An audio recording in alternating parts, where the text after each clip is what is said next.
Some new polling shows the Conservatives still have a large lead over the governing Liberals, even if Canadians aren't sold on all of the possible policy changes of a future Pierre Poilievre government. The poll from Abacus Data shows that 41% would currently vote Conservative compared to just 25% for the Liberals. But when it came to possible changes to policy, 72% said a Poilievre government should not end the Liberals' national dental care program. And yet 43% said that a Poilievre government probably would end that program. The same with having a serious plan to address climate change. 80% says the Conservatives should have one, and yet almost 50% say that they believe Poilievre won't have one.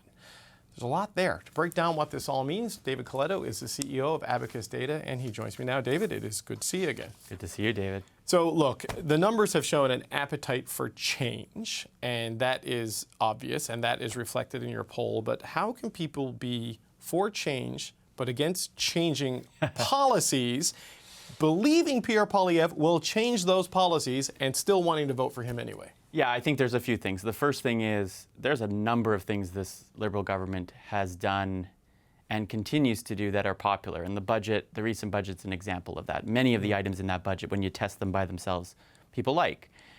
They aren't necessarily happy with the overall state of the country, and there's a lot of dissatisfaction with the Prime Minister himself. So they do want to change the person in charge, they want to change the party, but to your point, they don't want to change a lot of those marquee policies that I think the Liberals have brought in, which is why we ask these kinds of questions, right, that go deeper and understand what are the perceptions that the public have about what another government, another party in government would do. And in this case, we really are interested in the party that's been leading every poll for the last year.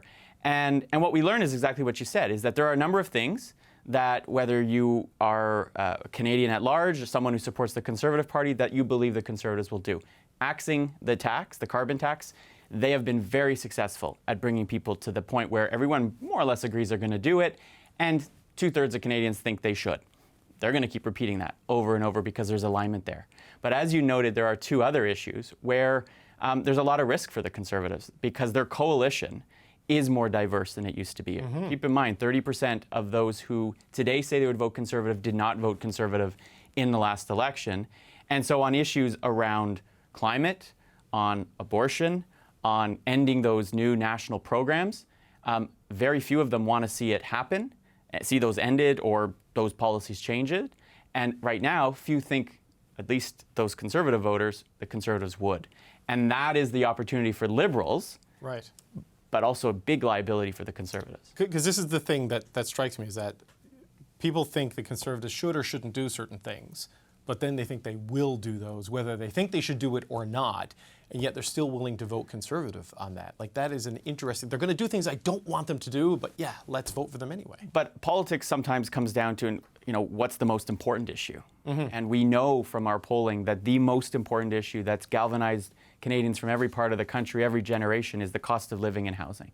And on those two issues, the Conservatives dominate and are seen as well ahead. So the lesson here is if those other issues that we talked about become more salient, right? If the Liberals or the New Democrats or anyone who doesn't want to see the Conservatives elected start to raise the specter that they might lose things that actually they've come to realize are really valuable, that's when the Conservatives can be in trouble. But unless that happens, and the Conservatives can keep most of the public, enough of the public they need to win, focused on those other issues, they're going to have an easy time winning the next election. Right, but so that's where we've seen the Liberals try to go with this. Certainly, in the last couple of weeks, they tried to match the pugilistic style as best they can. They're presenting a version of him to be feared, right? Someone who would take away your rights, so scrap the climate plan, not put a climate plan in place. I mean, can that work, or is that sort of fear-based message just no longer effective? Well, I think it can work. It has worked in other elections. You can think of some provincial elections. We'll see if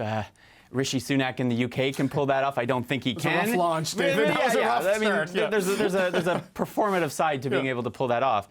But I think what I am sure of from the polling is that Canadians have a strong desire for change.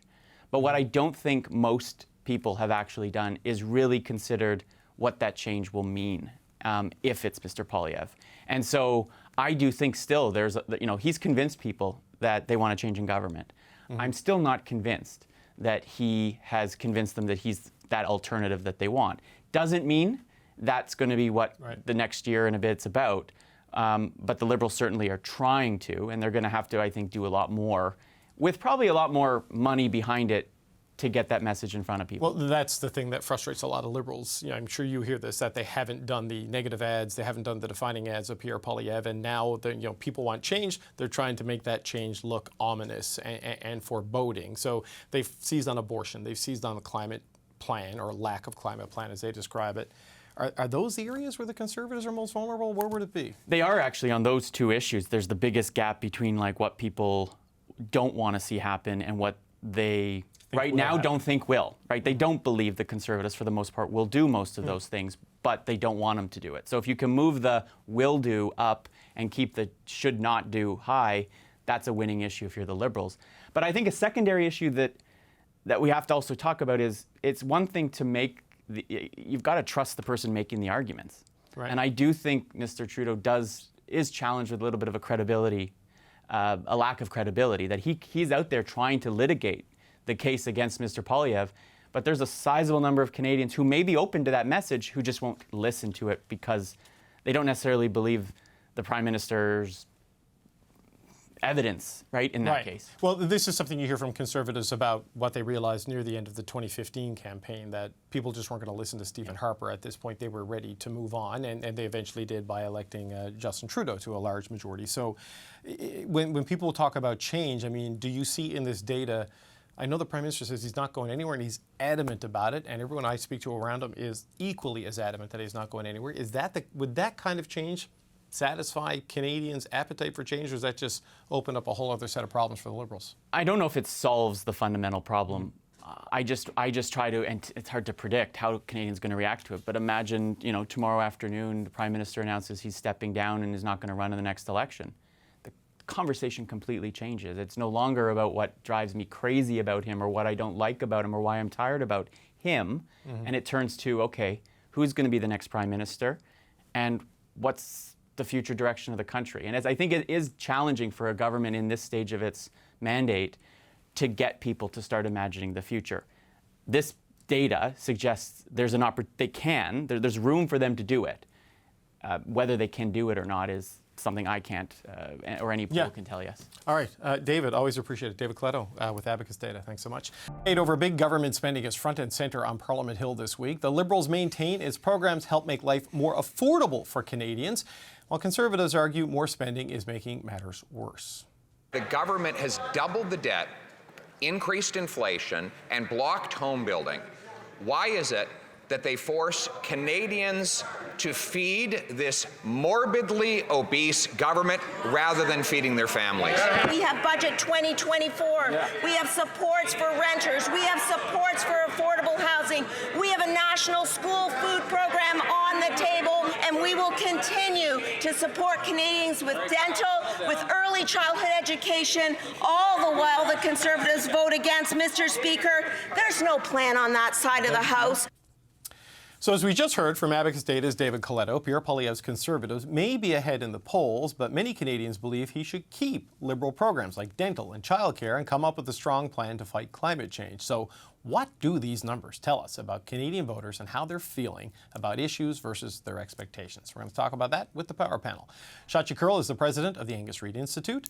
James Moore is a former Conservative cabinet minister and a suffering Canucks fan this week. Andrew Thompson is a former Saskatchewan NDP cabinet minister. And here with me, Cameron Ahmad is the former head of communications to Prime Minister Justin Trudeau. Shachi, I know you're a Canucks fan as well, so my condolences to both you and James. We will live on. Shachi, though, I want to start with you. One pollster looking at another pollster's work. What does it tell us about a country and an electorate when people say they want change, but then they say, but don't change that, and don't you dare change that? How do we read the mood? Well, it reminds us that often change on policy takes a backseat to change on personality and just change on timelines and cycles. So It was very much as David laid out, and I have a lot of respect for David and his work. As he laid out, at the end of the Harper era, at the end of 9 years of the Harper Conservative government, it really didn't matter what Stephen Harper was going to do or not do. He could have stood on his head. I didn't see it happening, but he might have done it, and still, I don't think it would have made any difference. And we are starting to reach, we have frankly reached that space with the Liberals. Canadians are not listening. They've crossed their arms. They've covered their ears, and they've checked out. Does a change in leadership change that? Maybe, maybe not. I'm more inclined to say no myself, but it does speak to the dissonance over what Canadians say they want when it comes to this individual policy or that individual policy versus just a situation where people say, I'm tired of this, I'm tired of that face, I'm tired of that voice, I'm tired of that particular direction, and certainly the cost of living issue. Interestingly, and this does speak to sometimes the capriciousness or the conflictedness of Canadian voters. On one hand, they say everything's really expensive. On the other hand, there is a significant amount of concern among Conservative voters. And remember, a lot of Liberals have shifted over to the Conservatives about government spending. Well, so yeah, exactly what is he going to cut? And this, if there is an opportunity for the Liberals, it is in starting to get much more specific and putting the Conservatives on the defensive about, okay, so what are you going to do? What are you going to cut? What will you spend on? How much will you spend? Sure, everybody wants the Conservatives to have a climate change plan. Guess what? Erin O'Toole did that in 2021. It did not move the needle a millimeter, not one bit. So again, what people want or what they say is important can sometimes be a little bit of in conflict with or not really be what's motivating or driving them to vote. So, Cameron, what does this say, though, about the dynamic, the environment your party faces now, right? In that it's not the policy mix that people are necessarily upset with, but it's kind of everything else. Well, it's often not the policy mix. It's often questions of leadership. And let's also remember that we're a year plus away from an election, and lots can and inevitably will happen between now and Election Day. So lots of polls will come out, and I think there will be an appetite to talk about them. But let's remember that elections can't be won in the rearview mirror, right? Parties have to establish a very clear contrast and forward-looking message. And this poll also the research here also, I think, gives the Liberals, gives us some proof that there's room to do that. If you can establish what the stakes are, what's on the line for Canadians, what they could actually lose. Right now, there's a lot of noise and there's a lot of different talk about different issues that they may care more or less about. I think the closer we get to an election, as Shashi points out, there's going to be a greater pressure on the Conservatives to actually reveal what their solutions are. Currently, we don't really know much about what they're offering to do. But what the Liberals have to do, and they certainly have their hands full with this task, is lay out those stakes. Make it extremely clear to Canadians what's on the line. Do we want to keep affordable, accessible childcare for everyone? Do we want to have a serious climate plan? Do we want a climate-denying government? Of course not. And their job is to lay that out very clearly and be very deliberate and methodical in how they do that. And I think there's a chance for them to do that. But right now, people are not necessarily paying attention to those specific issues, and polls will get a lot more attention than they necessarily deserve. Right, and James, I guess the issue that the Liberals are trying to do is turn the conversation from the odds of the next election to the stakes of the next election, right? And they're trying to talk more about abortion, the lack of the climate plan, that they say that there's no evidence of from the Conservatives. And David Coletto's numbers, he says, suggest that those are the areas where the Conservatives are vulnerable. How do you view the data that Abacus has put out? Yes, they will do that, and yes, it's entirely predictable. And I imagine that Pierre Poilievre and the Conservatives will have a counterpunch to that punch that everybody can see coming from a mile away. I think the problem for Prime Minister Trudeau and the Liberals is that as they seek an unprecedented fourth term in a row under the same leader, in 100 years, that Canadians will see those kinds of tactics as extraordinarily desperate. Typically a government that's been in office for as long as they have been will be able to stand on top of a mountain of accomplishments and say to Canadians, look at how high we've risen together as a result of our leadership. If they don't have that capacity, they don't have that capacity. So, Conservatives can see the punch coming. They'll have an opportunity to parry and to push back and to have a counterpunch, and I think they'll be ready for it. Andrew, how do you see it in terms of the ability to reach some of these voters? Coletto points to about 30% of the Conservative voters being people who didn't vote Conservative last time, supporters in the poll. A lot of Gen Z, millennials, younger voters who climate, abortion rights, these sorts of things resonate with. I mean, is there a path there? Well, I think as long as this is an election about change, it tilts in the Conservatives' favor. The problem we've got right now is you've only got one of the three parties standing for change. And I think that works against both the NDP and the Liberals, to be quite honest, in terms of starting to turn this debate as a change to what. As long as they've got the supply and confidence agreement, as long as the NDP is tied to the Liberals, they really are providing only one alternative then for those voters who really do want change.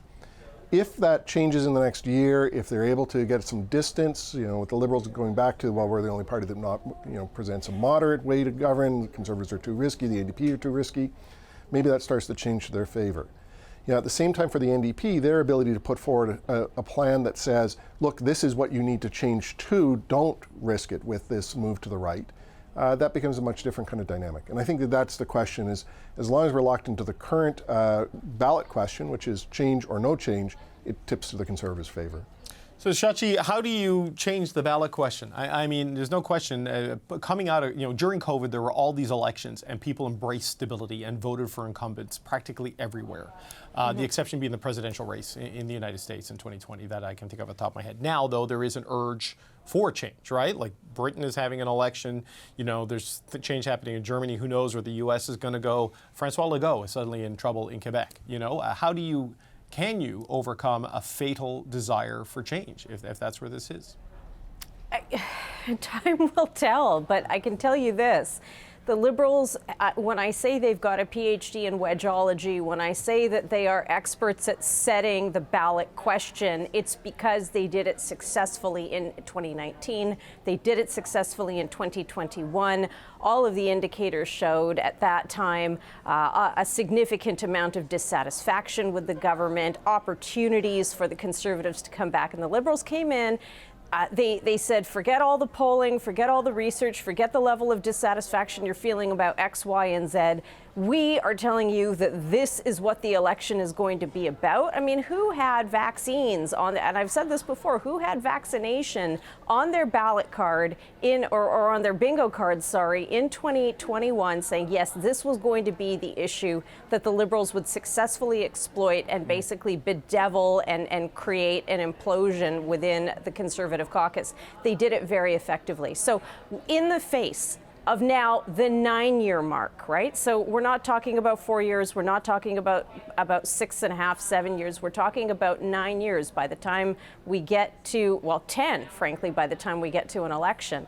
Does the terminality, just the absolute terminal momentum of a desire for change, is that stoppable? Give the Liberals maybe 15% wiggle room to pull it off. We have seen stranger things happen. Generally, when those things happen, when those miracles are pulled off, it's under a new leader. But it's the same team. It's the same team. It's the same people. And I think that if there is a belief that they can pull it off a third time, it resides among the strategists who have done it the last 2 times. So Cameron, I know a poll is only a snapshot in time, and the only poll that matters is the one on election day. But there's also by-election days, and we did see Durham, where the Jamil Javani one was sort of like Harper-era majority margins, and now we have St. Paul coming up in Toronto, which should be a slam-dunk Liberal seat if they're going to have hope. How much do you pay attention to that by-election in a month from now, and what are the stakes for the Liberals on that one? There are always some stakes in by-elections, but if the polling is all correct, then of course the stakes are on Pierre Poilievre to do well in that by-election, not necessarily on the Liberals, right? If he's overperforming in all these polls and is so incredibly popular, then it's really on him to be able to deliver and show that his party is actually able to pick up new voters in that riding. But as most by-elections go, I don't think that they're really indicative of what's going to happen in a general, because you have a lot of different factors, right? You're dealing with people who aren't paying attention, who don't even know that there's a by-election happening despite all the coverage of it. So I wouldn't read too much in any by-election, whether it's good or bad for the Liberals, as to what's going to happen in the general election. At the same time, just picking up on what Shachi was talking about, I think, the test for the Liberals and the work that they have ahead of them is not just wedgeology. It's not picking little issues here and there and trying to fearmonger about their opponents. It's trying to establish the leadership questions, right? The values. What do you believe in and where do you want your country to be? Looking forward and trying to be positive and optimistic about the future and laying out the contrast with the opposition. So this is a big picture question that they're wrestling with, and they're going to have to lay out in a very deliberate, systematic way over the next year. And a lot can change in that time. But of course, we can't, fool ourselves into thinking that it's easy for them. Of course, they have the burden. They're the incumbents. They've been in power for a long time. And as you noted, it's tough for incumbents everywhere in the world. James, I know you weren't on the ballot in 2015, but you were there sort of up to that election. I mean, how difficult is it for a government to sort of find that gear at that stage in its life cycle, because Harper had a pretty good majority going and then it went away, right?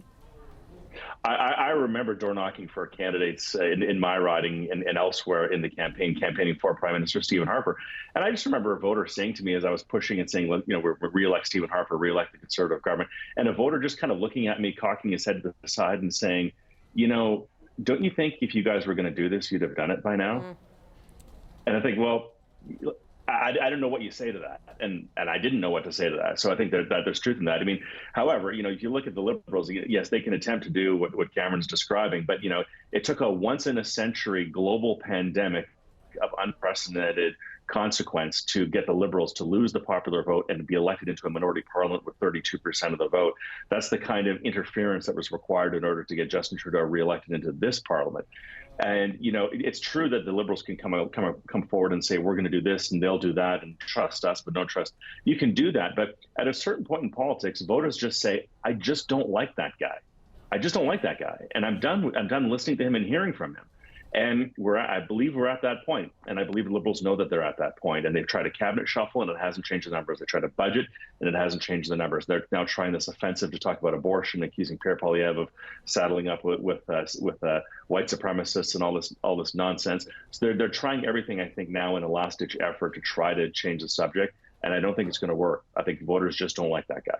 So Andrew, just as a final point on this before we take a break, I am convinced the Prime Minister intends to stay and he intends to run again. And I don't have anybody, suggesting credibly that is any different. But this is why I raised the Toronto-St. Paul by-election.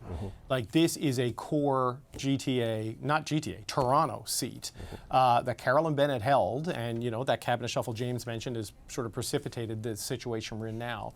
And if they don't win that, if something goes sideways there, does that start changing the dynamic even further? What are your thoughts? St. Paul's an interesting seat because it has a very large Jewish population in it.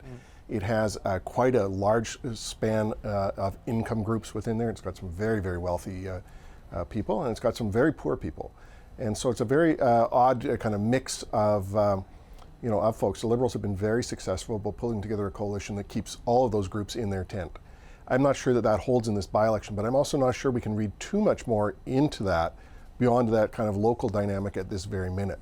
The piece that I think is more interesting it sits on the Conservative side, and that is the question of, will they be satisfied and can they, for the next 16 months, really do nothing other than just say we need to change the government? Or will they become so emboldened that they want to start to get a mandate? If they start to push a mandate, which is all of the things that they know will be unpopular, but that they want to say that that's what that election was about, they've got the right to go sell all the assets of the CBC, they've got the right to make changes on pick whatever your other issues are. Those cases may then move the dialogue about the change to what being on the ballot as opposed to just one of change. And that's the important thing that we need to talk about, is what is on the ballot, what is actually happening. All the speculation about numbers, whatever James is saying may turn out to be true, but we have a year to figure that out. We have a year to find out if that's going to happen. What is more instructive to the public is what actually is on the line for them, for their livelihoods, and for the country. Yeah, no, they're the odds of the election, as I said, and the stakes of the election is what Jay Rosen, who's a professor at New York University, talks about, and there's stakes of not changing too, right? So those are the conversation the country needs to have over the next year or so.